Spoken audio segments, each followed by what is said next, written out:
Hey folks, Maliso here with my final game of the Huzzah Hobbies tournament, a one-day event, and I played on January 3rd. I think it was last Saturday. Um, let's get right into it. My game 3 opponent is Dark Elves. Here is his list. He has level 3 Lore of Life with the Spell Dagger and the Ruby Ring.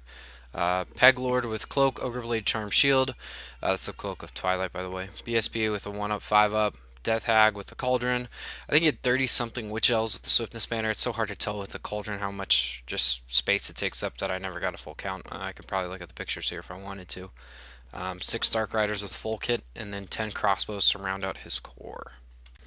He's got 24 Blackguard with full command, the Razor Standard, 1 Reaper Bolt Thrower, 6 Harpies, 6 Warlocks with the Champ. I should mention that this list was a 10.3 on comp, so I'm already starting up with a 160 point victory bonus. Just my thoughts about his list, real quick. I don't think it was a very good list. I think he was kind of the opposite of what the Empire was doing, where he wanted some really hard choices, but didn't take very good soft choices to kind of balance that out. So he's got kind of a scatterbrain list that's coming in at a 10. The Warlocks, if you're going to take the Warlocks, you really gotta probably only take a level 2. The level 3 Life Wizard's just given up a lot of comp points for not a very effective lore on only a level 3. With only 3 spells and only a +3 to cast. My Archmage as a teaser is just going to shut down his magic pretty much the entire game here.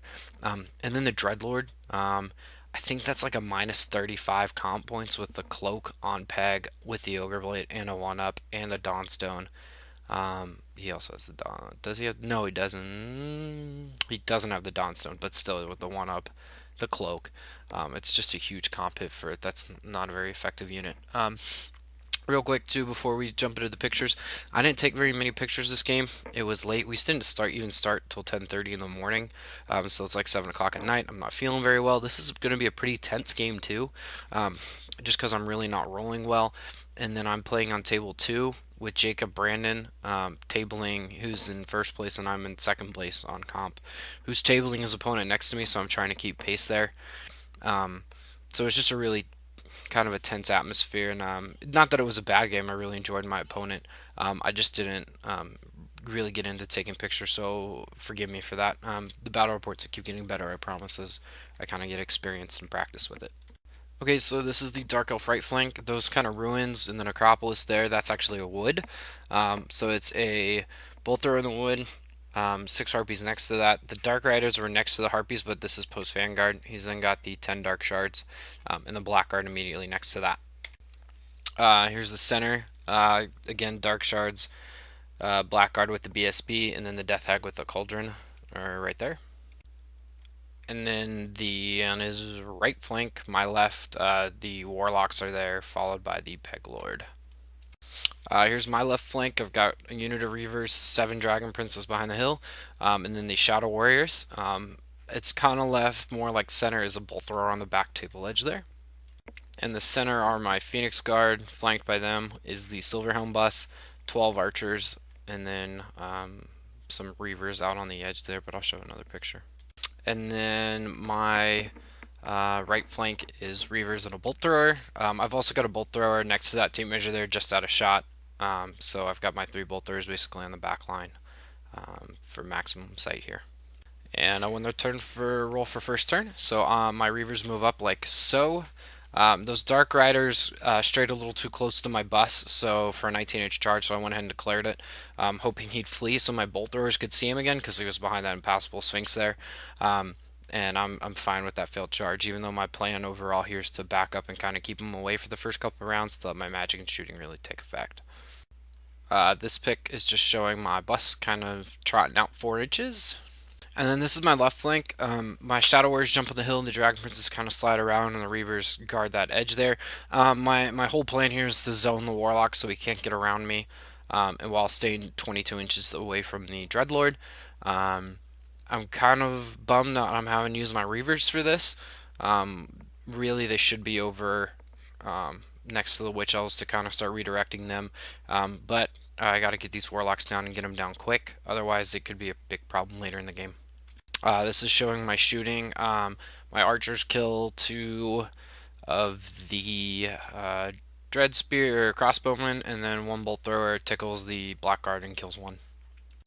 Two bolt throwers on this flank kill two dark riders.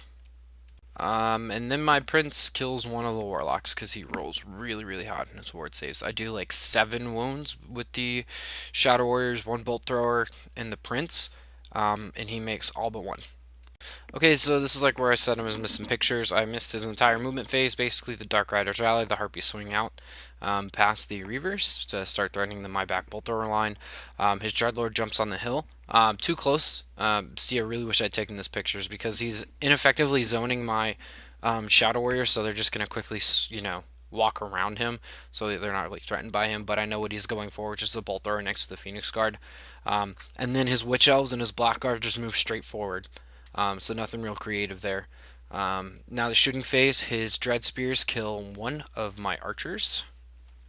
And then his bolt thrower opens up at long range against, not long range against my reavers, it was short range, and he kills all 5.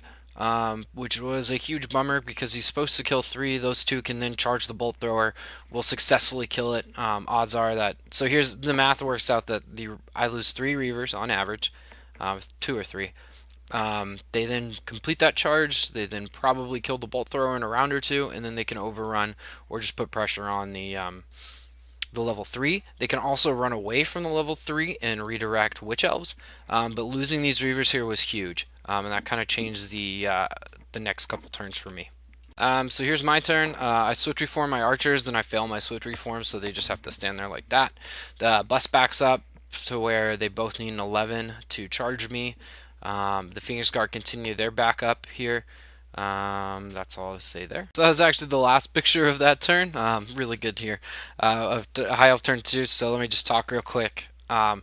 Basically, I throw all my dice on forging on a low phase. Oh no, I throw 5 dice at Fiery Convocation on the Blackguard. He successfully scrolls it. I then throw 4 dice at Arcane and Forging, and he throws all 6 of his dice to stop it on his Dreadlord, so I wasn't able to unforge it. I did pop my Potion of Strength, and the Prince sneaks a wound through on the Dreadlord, so he's wounded, which is great, and that's kind of all of my shooting. The 2 Bolt Throwers on the right flank combine and drop the Dark Riders down to 1, so that's nice. So in his turn, he's going to charge his Harpies and his Dark Riders into the Bolt Thrower. He's going to fail both the charges on the bus, which is nice, and then his Dreadlord is going to charge a Bolt Thrower as well. And then in combat, he's going to kill the Bolt Thrower with the Dreadlord and overrun into the flank of the Phoenix Guard. Okay, so in my turn, I go ahead and pull the charges there with the Silver Helms and the Dragon Princes in the flank of the Witch Elves. I make a mistake. I should have charged the Blackguard with the Silver Helms, but I thought I would be able to get out of his arc of his line of sight with the flank. However, I remembered you have to actually maximize models, not ranks. So with the Cauldron kind of sucking up the middle of that horde there, it forces me over, so my flank is exposed. In the magic phase, I go ahead and throw. I get a 3-2 on the roll, which gives me a 5-3 magic phase. I throw 5 at Fiery Convocation. I hit his Blackguard, and this is what happens. I kill 19. Let's see, how many does he have left here? 1, 2, 3, 4, 5. Yeah, he has 5 left, so I kill 19 Blackguard on the Fiery Convocation, which is outstanding. Completely removes that threat right there. Okay, and this is shooting phase. My Prince and Shadow Warriors finally end the Warlock's lives, so that threat's neutralized, which is awesome. This is after combat. I kill a bunch of Witch Elves. I actually take no wounds in return with my 1-up armor save, and then having successfully cast 2 high magic spells. I'm at a 4-up board, or 5-up board right now, so I don't lose anybody. I kill the Death Hag, I kill the Champion, and I kill a whole mess of Witch Elves, but I miss breaking Steadfast by 1 because I have 2 ranks. He has 3 right now. They're kind of hard to see in the back there. But just miss breaking the Steadfast on the charge, which would have been outstanding. Odds are I do break the Steadfast. He rolls, considering he rolls pretty well on his ward saves, which keeps me from actually pummeling the unit here.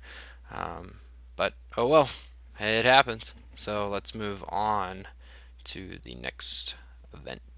I forgot to mention my archers also charged the Harpies, killed 1 and broke them, but was unable to run them down, so they're just chasing them there.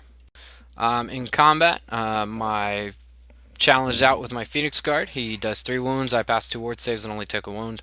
He's testing at a -3, but he successfully passes.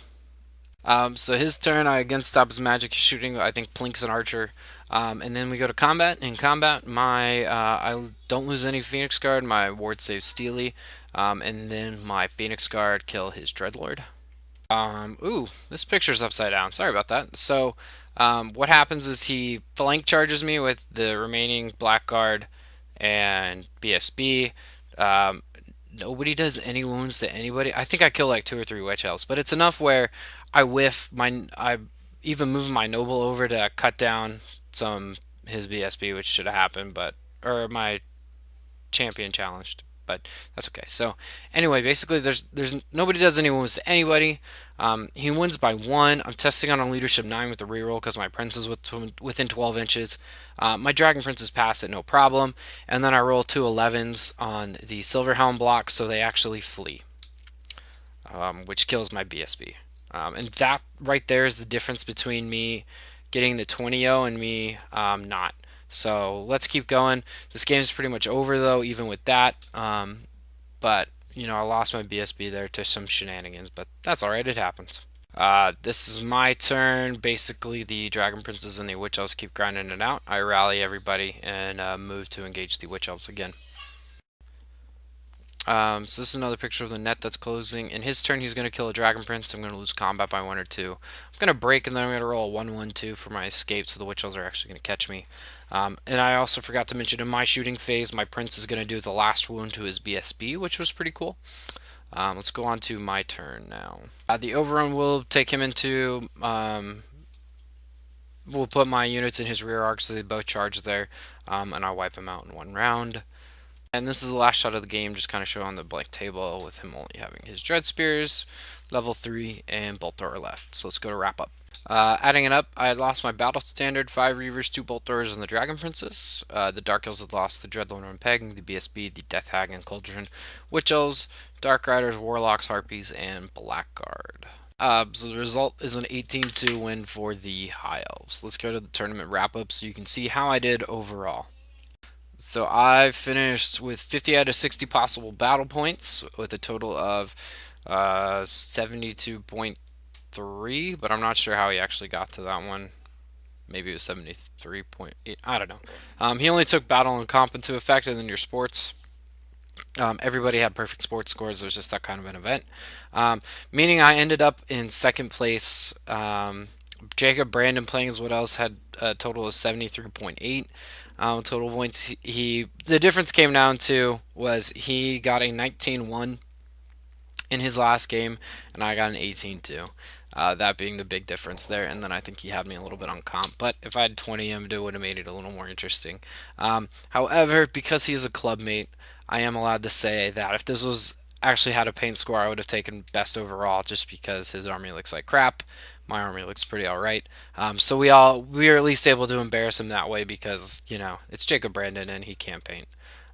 So it's a Pyrrhic victory for him, knowing that there was no paint score.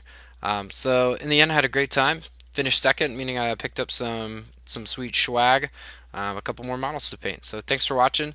I'll be posting up a new list video in prep for Colonial GT that I finally got into in the next couple days. Thanks for watching. Have a great day. Bye-bye.